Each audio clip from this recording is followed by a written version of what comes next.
kung yung malaking fire extinguisher, ipagamit mo sa 10-year-old mo, sa 11-year-old mo, napakahirap nun. And kung may apoy man, magpapanik sila. For example, if there's someone elderly in your house, for those of you who are always at home or frequently at home, pag magka-spark dyan, yung mga china-charge yung phone, nako, that can actually lead to a fire. Maliit na bagay, pero ang laki ng pwedeng mawala sa buhay.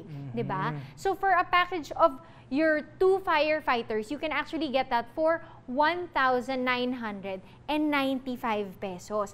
Itong halagang ito will actually allow you to secure the lives of the people you love and of your home or your business, di ba?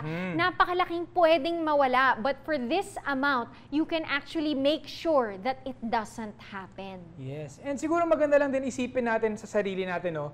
Lahat naman tayo nakarinig na ng storya ng nasunugan. Correct. Kung hindi man tayo yun directly, meron tayong kaibigan, kamag-anak, or kung sino man na nakwento sa atin na nasunugan sila ng bahay. And sometimes, ang reason yan ay dahil nga sa plug nila. Nakalimutan nila yan, plug yung cellphone charger, or yung sa gas stove nila, na iwan nila nakabukas. Yan yung mga usual kwento. And lahat yan ng kwento na yan, na-experience natin or narinig na natin. And whenever we hear that story, iniisip natin sa sarili natin, nako, kailangan ko nang bumili ng fire extinguisher para hindi mangyari sa akin yan. Pero marami din naman sa atin ang hindi pa rin nakakabili.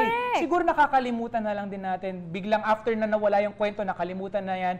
Nakakalimutan na rin nating bumili ng fire extinguisher. Kaya dito sa Shop TV, binibigay namin sa inyo yung opportunity para ipaalala sa inyo yung need bumili ng fire extinguisher. Like we said earlier, 75% ng Filipino households walang fire extinguisher. Huwag na kayong sumama sa 75% na yan. Oo, that's more than half. Okay? Iniisip natin there are over 200 people every year.